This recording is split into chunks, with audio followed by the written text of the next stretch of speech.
2026 թվականը մեզ համար նոր փուլ է ոչ միայն օրացույցի, այլ նաև պատասխանատվության իմաստով։ Այսօր մենք խոսում ենք հանցագործությունների կանխման գործընթացի վերակտիվացման մասին, որպես գիտակցված, շարունակական և համատեղ աշխատանքի սկիզբ։ Կանխարգելումը միշտ ավելի ուժեղ է, քան հետևանքը, այն սկսվում է ոչ թե պատժից, այլ վստահությունից, իրազեկումից և օրենքի նկատմամբ հարգանքից։ Մեր հաղորդման նպատակը ոչ միայն հանցագործության արձագանքումն է, այլև այնպիսի միջավայրի ձևավորումը, որտեղ հանցագործությունը պարզապես տեղ չունի։ 2026 թվականին հանցագործությունների կանխման քաղաքականությունը պետք է հիմնված լինի 3 հիմնական սկզբունքի վրա՝ իրավական իրազեկում, հասարակության և պետության համագործակցություն և մարդու իրավունքների պաշտպանություն։ Որպես փաստաբան վստահ եմ, որ ուժեղ հասարակությունը կառուցվում է այնտեղ, որտեղ քաղաքացին գիտի իր իրավունքները, պարտականությունները և հավատում է, որ օրենքը գործում է արդար և հավասար բոլորի համար։ Երբ մարդը զգում է պաշտպանված, նա դառնում է օրենքի դաշնակից, ոչ թե խախտող։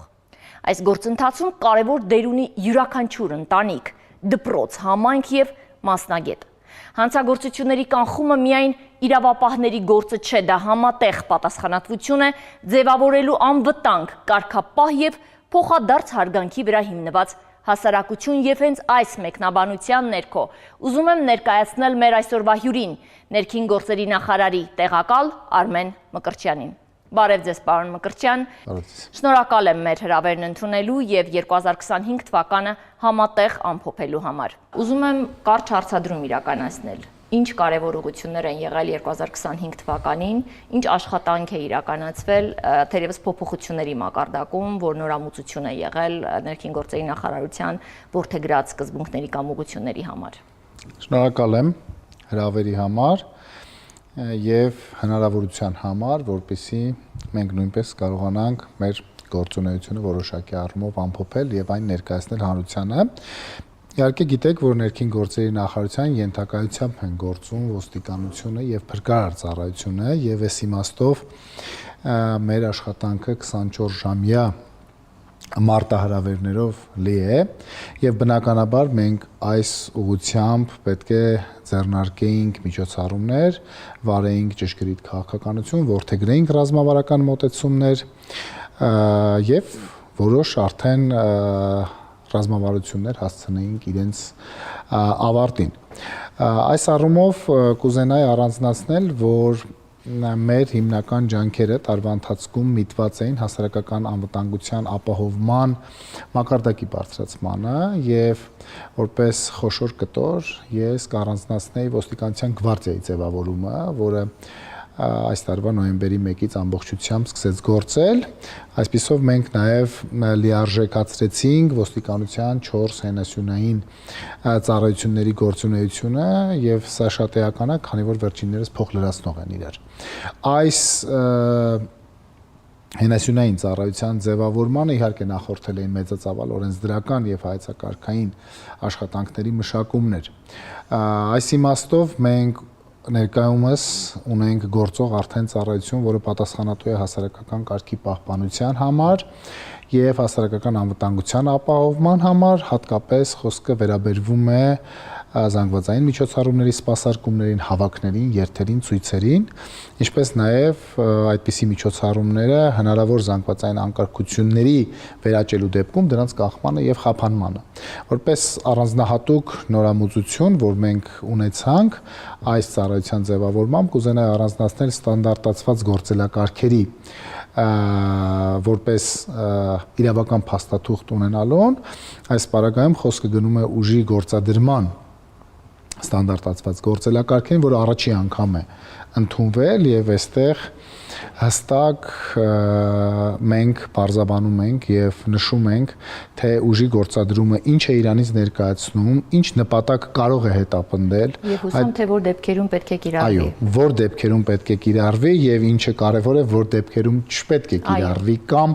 դրա կիրառությունը պետք է դադարեցվի, և մենք գիտենք, որ ուժի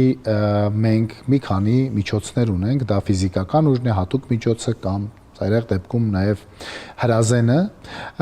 թե որ ուժային միջոցն է ճիշտ ընտրել, և ահա այս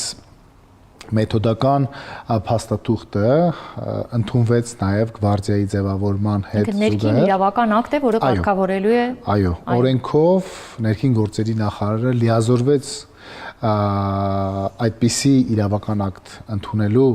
իրավասությամբ եւ մենք մշակեցինք այդպիսի փաստաթուղթ, համագործակցեցինք մեր միջազգային գործընկերների հետ եւ ընդունեցինք այսպիսի փաստաթուղթ եւ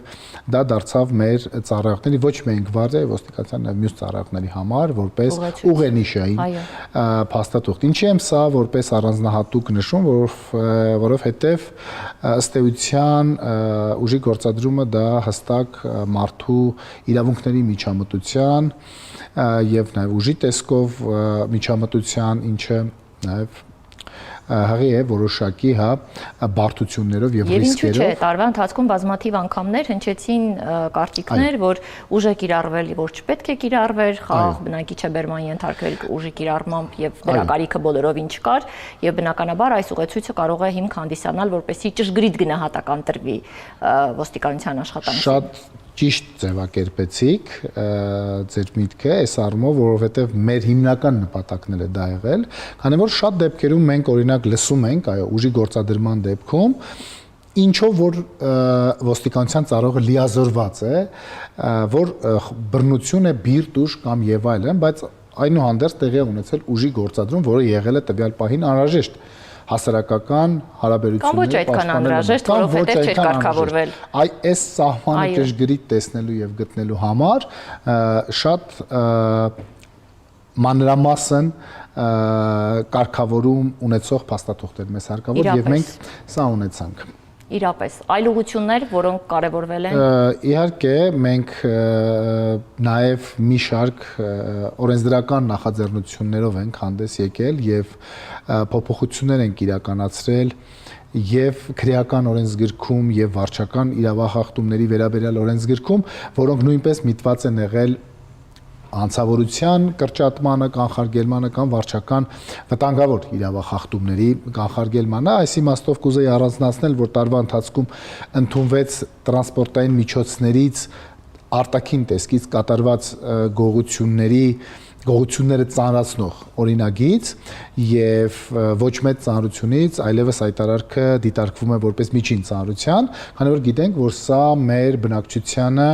անհանգստացնող հանրության մեջ անկալելի եւ հասկանալի զայրույթ առաջացնող կարելի է պնդել, որ հանցագործության այս տեսակը իրականում աճել է եւ առավել վտանգավոր դարձել։ Ըստ էության, այո, այս հանցատեսակի տարածվածությունը բավականին անհանգստացնող էր եւ ունի վերջի մի քանի տարիների կտրվածքով աճի տեմպ եւ դրա համար էր նաեւ օրենսդրական միջամտությունը։ Նշեմ, որ 9 ամիսների կտրվածքով այս հանցագործությունները որոշակի նվազում ունեին, բայց ինքնին իրենց տարածվածությունը դեռևս մեզ համար մնում է մնալ անհանգստացնող եւ հենց այս հիմնավորումներով մենք ազգային ժողովում ընդունեցինք այդ օրինագիծը եւ դեռևս մի փոքր շուտ է գնահատելու հետևանքները, արդյունքները, քանի որ այդ օրենքը դեռևս շատ կարճ ժամանակահատված է, ինչ իրացման գործածման փուլում է, բայց սրան զուգահեռ մենք նաև ոստիկանության ծառայությունների այսպես մարտավարական որոշակի փոփոխություններ անելով, այսինքն ճիշտ ժամերին, ճիշտ վայրերում ծառայություններ ունենալով եւս որոշակի ազդեցություն ունեցանք այս հանցատեսակի հակազդմանը։ Ես իրականում ուզում եի ավելացնել շատ հայտնի խոսքեր, որ պատժի խստությունը չէ, որ պետք է կանխարգելի։ Այո, ընդհանրապես գործիքակազմերից մեկն է, բայց դրան պետք է հաջորդի հողի վրա իրապես կատարվող աշխատանքը եւ այդ ուղղությամբ մենք եւս ջանքեր ներդնում ենք եւ նորից եմ կրկնում 9 ամիսների կտրվածքով մենք ունեցել ենք որոշակի նվազում եւ ես լիահույս եմ, որ տարվա արդյունքներով այդ տեմպը կպահպանվի նվազման եւ շոշափելի արդյունքներ կարձանագրվեն։ Նույնիսկ շոշափելի արդյունքներ։ Հաջորդիվ կուզենայի առանձնացնել, որ մեզ համար շատ անհանգստացնող էին հատկապես անչափահասների շրջանում, դպրոցներում անվտանգային միջավայրը պատշաճ մակարդակի բերելը եւ մեր ուսումնասիրությունները ցույց էին տալիս, որ անչափահասների շրջանում Կարծես թե բռնությամբ գործադրվող որոշակի արարքներ են նկատվում եւ այդ արարքները շատ դեպքերում ուղեկցվում են ինչ որ գործիքների կիրառմամբ եւ մեր վերլուծությունները ցույց տվեցին, որ այդպիսի գործիքներ են հանդիսանում, օրինակ սառը զենքին նմանվող որոշ իրենց ֆունկցիոնալությամբ համապատասխանող առարկաներ, ձեռքի վրա ամրացվող, դանակներ, կրպազենքեր եւ այլն, որոնք շատ դեպքերում որպես այսպես ասած սուվենիր կամ ոչ սառը զենք են համարվում, բայց մենք վարչական իրավախախտումների մասին օրենքում հստակ դրույթ նախատեսեցինք, որ այդպիսի առարկաները նախ արգելվում է վաճառել անչափահասներին, իսկ 16-ից 18 տարեկան անչափահասների մոտ այդպիսի առարկաներ կրելը առաջացնելու է վարչական իրավախախտում եւ մենք արդեն ունենք այս ուղղությամբ հայտնաբերված եւ իրականացված աշխատանքներ եւ ես վստահ եմ, որ մենք այս առումով նույնպես ունենալու ենք լավ արդյունքներ եւ բարելավելու ենք մեզ համար շատ կարեւոր այդ տարիքի շրջանակներում անվտանգային միջավայր ապահովելը։ Նաև կուզենայինք բացի այն խստացումից, որ կատարվել է, նաև օրենսդրական մակարդակով այս տեղեկատվության իրազեկում է իրականացվում դպրոցականների շրջանում, որպեսզի նաև կանխարգելվի նման գործողությունների իրականացումը։ Բնականաբար բոլոր օրենսդրությամբ խստություններ նախատեսող մեր կողմից ընդունված նախագծերը առաջնահերթ նպատակ են հետապնդում այդպիսի արարքները կանխարգելել, ոչ թե ունենալ այդպիսի արարք եւ ավելի խիստ կանխարգելել են կարող ենք իրազեկելով։ Այո, շատ ճիշտ եք նկատում, մենք այս իմաստով ունենք ինստիտուցիոնալ, կառուցվածքային, հենասյունային ստորաբաժանում, որի անունն է համայնքային ոստիկանություն, այն ձևավորվեց անցած տարվա նոյեմբերի 1-ին եւ իր գործառույթների կարևորագույն ուղղություններից է անչափահասների կողմից հանցագործությունների կանխարգելումը առհասարակ համայնքի հետ հաղորդակցությունը, ռիսկային իրավիճակներ վերհանելը եւ հետադարձ կապ պահելը համայնքի հետ, այո, նմանատիպ դեպքերի վերաբերյալ իրազեկվածության մակարդակը բարձրացնելը եւ բնականաբար այսպես համալիր օրենսդրության ընդունում եւ դրա ճիշտ կիրառմամբ հասնել լավ արդյունքի։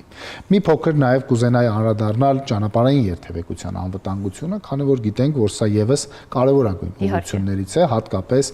մեզ մտահոգում են ճանապարհատրանսպորտային այն պատահարները, որտեղ մենք ունենում ենք զոհեր։ Եվ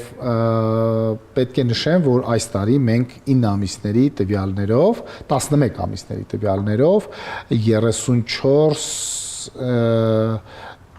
նվազ զոհ ենք ունեցել ճանապարհատրանսպորտային հետևանքներով եւ նշեմ, որ այս ուղղությամբ իհարկե կատարվել են մեծածավալ աշխատանքներ, հատկապես մենք նախ եւ առաջ ուսումնասիրել եւ վեր ենք հանել այն վտանգավոր վայրերը, որոնք միջպետական կամ հանրապետական ճանապարհներին են եւ այդտեղ ուժեղացրել ենք բարեկային ծառայության զգոնությունը, ինչպես նաեւ բարեկային ծառայության անզիջում պայքարը որոշ վտանգավոր վարչական իրավախախտումների դեմ կարծում ենք, որ տվել է արդյունք, դրանք ես հատկապես նկատի ունեմ ոչ ցավ վիճակում տրանսպորտային միջոց վարելը, ինչը բավականին մեծ քանակությամբ մենք արձանագրել ենք եւ շուրջ 5000 մենք վարչական իրավունքի զրկումներ ենք ունեցել այս ուղղությամբ եւ կարգազանց վարորդները դուրս են եկել, կարելի ասել, երթևեկությունից եւ նրանց 1 տարի ժամկետով դուրս են եկել։ Նաեւ մենք վերանայել ենք բալային համակարգը, ճիշտ է 9 բալը դարձել է 13, որը հանգեցնում է վարորդական իրավունքի զրկման, այս իմաստով, բայց այդ բալեր առաջացնող վարչական իրավախախտումներից ծանրերի պարագայում այդ բալերը ավելացվել են եւ դրանք հենց այն վտանգավոր իրավախախտումներն են, այո, որոնք որ կարող է առաջացնել ծանր հետևանքներով ճանապարհատրանսպորտային պատահար։ Ընդհանուր առմամբ հասարակական անվտանգության տեսանկյունից իհարկե եւս եւ համակարգային օրենսդրական որոնց մասին կարելի է խոսել, սակայն ես ուզում եմ եւս մեկ հարցադրում իրականացնել, քանի որ մենք ներկայացրեցինք որոշ ուղղություններով կատարված գործողություններ եւ շոշափելի արդյունքներ, թե շեմի բարձրացում, թե նվազում հանցատեսակների մասով։ Ուզում առհասարակ անդրադառնալ այն դեպքերի, դեպքերին, երբ հանրությունը օրինակ շատ հաճախ երևի դա նաև տեղեկատվության ազատությունն է նպաստում, լսում է այս փողոցում կրակեցին, այն փողոցում վրաերթի ենթարկեցին, սպանությունների այսպես շղթա ենք լսում դաժանաբար կատարված։ Արդյոք մենք խոսում ենք այդ դաժան սպանությունների աճի, խուլիգանության աճի մասին, թե պարզապես տեղեկատվությունը շատ հասանելի է այսօր դարձել հանրությանը։ Ինչ խոսք տեղեկատվության հասանելիության մատչելիությունը եւս դերակատարում ունի այս հարցում։ Ես չեմ ուզում ասեմ, որ շատ դեպքերում մի փոքր էլ ուղղորդում։ Հիմա այս իմաստով ասեմ բնակչության, հասարակության, հանրության մոտ առաջացած այս ընկալումները եւ որոշակի, վրթովմունքը այս իմաստով սա հասկանալի է, որովհետեւ խոսքը գնում է առանձնապես ծանր հանցագործությունների մասին, սպանությունների մասին, բայց մի քանի վիճակագրական տվյալներ եմ ես ուզում ներկայացնել այս իմաստով, որպեսզի նաեւ մեր հանրությունը ճշգրիտ եւ պրոֆեսիոնալ տեղեկատվություն ունենա։ Նախ ասեմ, որ սպանությունները վերջին տարիներին եւ այս տարի նույնպես ընդհանուր հանցավորության կառուցվածքում կազմում է ընդամենը 0.2%-ը։ Այս իմաստով ասեմ, որ միջազգային միջին ցուցանիշը այս իմաստով 100,000 բնակչին բաժին հասնող տվյալներով 5.8-ն է։ Իսկ Հայաստանի Հանրապետությունում այդ ցուցանիշը 1.8, 1.9 վերջի տարիների sense միջինացված թիվ եմ ասում, այսինքն մենք բավականին լավ դիրքերում ենք։ Այո, այդ ընկալումները առաջանում են իմ խորը համոզմամբ ոչ թե դրանց թվի աճով, այլ շատ դեպքերում մի քանի հնչեղ այդպիսի դեպքեր ունենալով հնարավոր է օրինակ որոշ ավելի խիտ պարբերականությամբ։ Նշեմ, որ մենք այս իմաստով Թերևս նաև դաշնությամբ կատարված գործողությունների հատկապես երբ ունենում ենք հրազենի գործադրում։ Տեսեք, սրան միանում են նաև այն դեպքերը, երբ մենք արձանագրում ենք եւ լրատվությունը տալիս է, որ ինչ որտեղ կրակոց է հնչել կամ կրակոցներ, հետագայում ուսումնասիրությունները ցույց են տալիս, որ օրինակ այդ դեպքերում հրազեն չի օգտագործվել, այլ օրինակ պնևմատիկ կամ օդամղիչ կամ այլ ոչ հրազեն հանդիսացող գործիք է կիրառվել, բայց դա արդեն իսկ ձևավորել է հանրության մոտ բացասական ընկալում։ Այս իմաստով կարծում եմ, որ հաղորդակցությունը հասարակության հետ պետք է լինի ճշգրիտ եւ ազնիվ։ Իհարկե։ Եվ մենք ամենևին հեռու ենք այն մտքից, որ ասենք մենք խնդիրներ չունենք եւ այդ խնդիրները լուծման կարիք չունենք։ Ունենք, բայց նաեւ այսպես տվյալները շատ խտացված գույներով եւ ահասարսուռ իրավիճակներ ներկայացնելով հանրությանը, սա կարծում եմ եւս ազնիվ եւ արդար չէ, քանի որ մենք իրականում չենք արձանագրում Հայաստանի Հանրապետությունում վտանգավոր վիճակագրություն էս իմաստով եւ օպերատիվ իրավիճակը այս տեսանկյունից կառավարելի ենք համարում եւ վերահսկելի։ Շատ լավ։ Ես առաջարկում եմ խոսել 2026 թվականի անելիքների մասին։ Ուղղություններ, որոնք կարևորվում են եւ ուղղություններ, որոնք արդեն իսկ այս պահին նշագրվել են։ Շատ լավ։ Իհարկե սկսած 2020 թվականից նախ ոստիկանությունում, հետո արդեն ներքին գործերի նախարարության ձևավորումից հետո ընդհանուր նախարարությունում անընդհատ ռազմավարական մոտեցումներ կան բարեփոխումներին եւ կատարելագործման այսպես ասած ուղին մեր համար դարձել է մշտական եւ մենք շարունակվող process-ներ ունենք եւ բնականաբար 2025-ում կատարված աշխատանքների տրամաբանական շարունակություն ունենք նաեւ 2026 թվականի կտրվածքով ասեմ որ մենք 2026 թվականի համար նախանշել ենք եւ արդեն իսկ իրավական հենք ենք ստեղծել օպերատիվ կառավարման գրասենյակ, միասնական գրասենյակ ձևավորելու եւ մեկ միասնական հեռախոսահամարով բոլոր ահազանգերին, հանցագործություններին, վարչական իրավախախտումներին, արտակարգ իրավիճակների պատահարներին մեկ միասնական հեռախոսազանգով արձագանք ապահովելու խորհրդատվություն տրամադրելու ուղղությամբ բնականաբար, այո, եւ խոսքը վերաբերում է ոստիկանության օպերատիվ կառավարման կենտրոնի եւ փրկարարծարության ճգնաժամային կառավարման կենտրոնի միավորմանը եւ ներքին գործերի նախարարության տիրույթ բերելը, սա այո, ամենևին մեխանիկական միացման մասին խոսքը չի գնում, մենք այստեղ զուգահեռաբար նախատեսել ենք ծրագրային առաջավոր համակարգերի ներդրում, այո, ինչը ազդելու է ֆունկցիոնալ լուրջ փոփոխությունների այո, քաղաքացիների նախ զանգերին էականորեն կրճատված ժամկետում արձագանքելու, արձագանքող ուժերին ճիշտ ժամանակին տեղ հասցնելու, ինչպես նաև այս գրասենյակը իրենից ենթադրելու է ոչ միայն զանգեր ընդունելու, այլ ազդարարում, ճիշտ ազդարարում ապահովելու համակարգ, խոսքը վերաբերվում է ինչպես բնակչությանը, այնպես էլ պետական մարմիններին, նաև հանրային միասնական հաղորդակցության ապահովման այս տեսանկյունից, որտեղ մենք գիտենք, որ շատ հատկապես արտակարգ իրավիճակներում սխալ ինֆորմացիայի տրամադրումը կամ ոչ դրա միասնականությունը բերում է որոշակի խոճապային իրավիճակների, այսինքն այս համակարգը եւս զարգացում է ունենալու այս գրասենյակում, ինչպես նաև այս գրասենյակը հանրապետական մակարդակի արտակարգ իրավիճակներում հանդիսանալու է այն հանգույցը, որտեղից օրենքով համապատասխան լիազորություն ունեցող պաշտոնատար անձիկ իրականացնելու են իրենց կառավարումը տվյալ իրավիճակը կառավարելու իմաստով։ Նաև նշեմ, որ ներքին գործերի նախարարությունում կձևավորվի այս իրավական հիմքը նույնպես 2025 թվականին ապահովված է վիճակագրության եւ հետազոտական կենտրոն վարչությունը, ինչը մեկտեղելու է հանցագործությունների վարչական իրավախախտումների վերաբերյալ բոլոր տեղեկությունները եւ իրականացնելու է մասնագիտական վերլուծություններ եւ հետազոտություններ, որպիսի մենք